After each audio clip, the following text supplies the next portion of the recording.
nanti saya lebih menekankan terkait tentang budidaya di dalam greenhouse itu apa sih bedanya sama yang di lapangan. Karena saya yakin kalau untuk budidaya melon biasa ini pasti bapak-bapak sudah sangat terbiasa juga.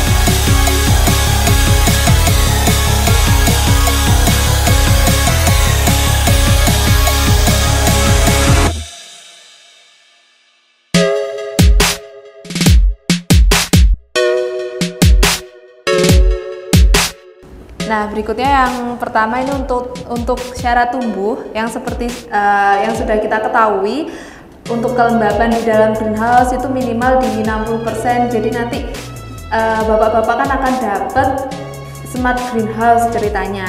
Nah, walaupun smart, saya harap jangan pasrah sama alatnya. Jadi bapak-bapak juga tetap harus mengamati, memastikan.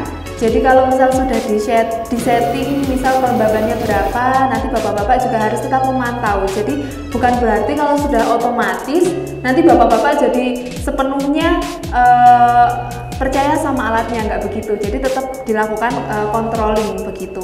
Jadi karena di greenhouse nanti kita penggunaan media tanamnya kan tidak memakai tanah. Nah, itu bisa kita menggunakan kokopit atau arang sekam. Nah, nanti mungkin yang dapat saya sampaikan kalau misal menggunakan media kokopit itu bisa dilakukan untuk pencucian dulu, atau bisa ditanyakan ini kokopitnya sudah low EC apa belum. Kalau biasanya belum low EC itu masih banyak kandungan tanin di dalamnya. Jadi nanti bapak-bapak harus mencuci. Tanin itu yang warna, kalau dicuci warnanya coklat. Nah, itu nanti dia kalau nggak dicuci biasanya menghambat ke pertumbuhan tanaman itu sendiri karena mengandung zat tanin. Jadi nanti kalau menggunakan kokopit bisa untuk dilakukan pencucian terlebih dahulu bila EC-nya masih tinggi begitu. Nah, untuk pembibitan ini ada beberapa cara.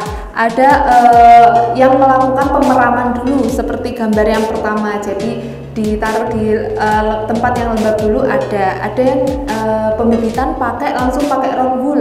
Bapak-bapak sudah pernah lihat rock wool? Nah, ada yang seperti itu. Jadi pindah tanamnya lebih mudah.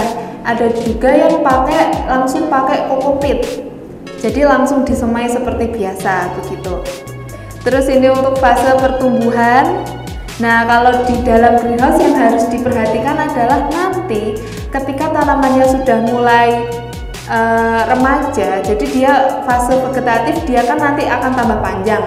Itu perlu adanya ranjaran. Jadi kalau di lahan kita biasanya pakai ajir dari bambu. Ini kalau di dalam greenhouse kita pakainya tali, jadi ditali-tali.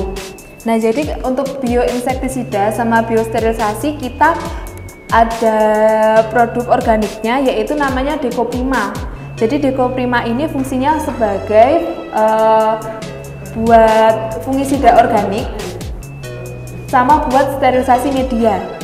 Jadi dia ada beberapa kandungan organik yang jadi nanti aplikasinya setelah dilarutkan ke air itu didiamkan dulu minimal 1 jam supaya bakterinya hidup dulu, kemudian baru diaplikasikan ke medianya. Bisa dengan cara disemprot. Jadi kalau untuk sterilisasi media itu bisa dengan cara disemprot ke medianya. Kemudian kalau untuk pencegahan fungisidanya yang organik itu langsung disemprot ke daun tanamannya. Nah, nanti kalau misal sudah dilakukan budidaya itu bisa dilakukan yang namanya flushing. Jadi itu nanti pengaitnya dibuka, bapak-bapak bawa ember buat ngeluarin airnya. Jadi nanti airnya yang keluar itu pertama pasti coklat banget karena itu nanti ada endapan dari nutrisi dan sebagainya, tergantung juga sama kualitas air di lokasi. Jadi nanti mungkin ada endapan, jadi itu bisa dibersihkan. Itu cuma dibuka terus nunggu beberapa detik aja, habis itu kalau sudah bersih lagi dilipat lagi. Nah, itu namanya flushing. Itu bisa 2 minggu sekali.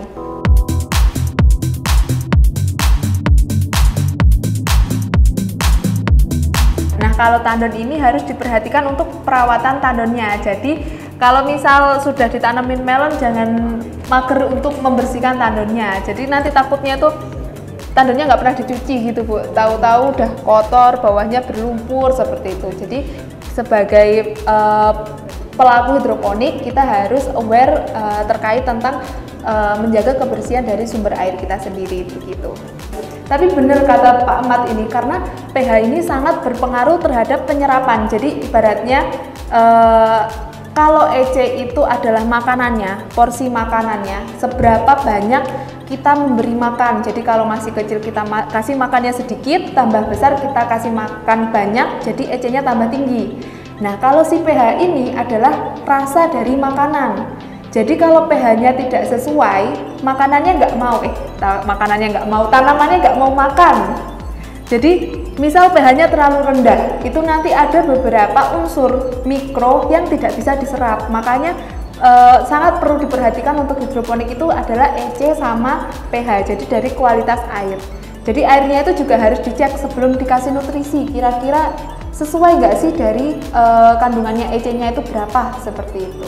Misalnya penyakit gitu Bu, kita sebagai poktan yang misal nanti pH-nya kan sudah ada sensornya, itu juga harus dicatat RH-nya, kelembabannya berapa sih gitu. Jadi kalau suatu ketika tiba-tiba ada penyakit sesuatu, misal jamur atau mildew yang tinggi gitu, kita bisa mencari, nge-track di mana sih kesalahannya. Oh ternyata di tanggal sekian sampai sekian RH-nya terlalu tinggi sehingga tiba-tiba penyakit jamurnya banyak, seperti itu.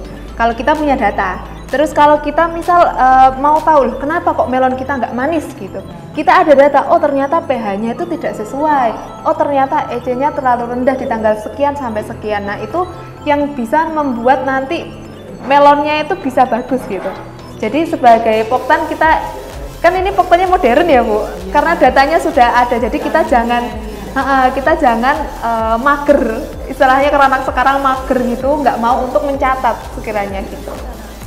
Jadi ini penting sih Bu, ini penting sekali untuk memiliki data terkait tanaman kita.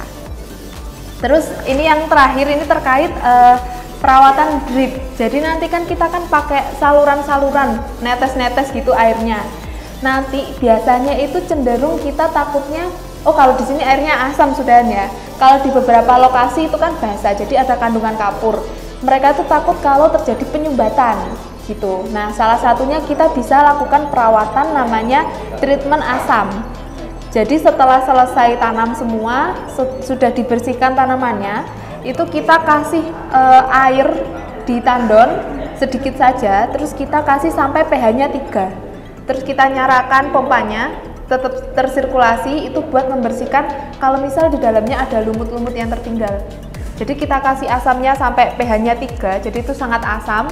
Jadi hati-hati kalau menggunakan asam karena dia itu kalau di hidung itu nyegrak banget. Jadi harus pakai masker, SOP menjaga kesehatan itu harus tetap gitu. Jadi pakai masker, pakai sarung tangan, terus kita alirkan selama 15 menit, habis itu kita bilas. Ini buat gimana caranya supaya tidak terjadi penyumbatan di dripnya, begitu. Nah, si ABC mix ini saat fase vegetatif itu nanti yang digunakan cukup yang A sama B, walaupun dalamnya ada C, jadi C-nya bisa disimpan dulu. Nanti kalau udah fase generatif baru dicairkan yang C. Jadi itu ada 4 tangki. Tangki pertama untuk A, tangki kedua untuk B, tangki ketiga untuk C, tangki keempat ini untuk menaikkan atau menurunkan pH. Jadi kalau biasanya saya di Malang kan asam, saya kasih fosforit acid gitu. Kalau di Bapak kan berarti basah ya Pak. Nanti coba kita bantu cari terkait itunya.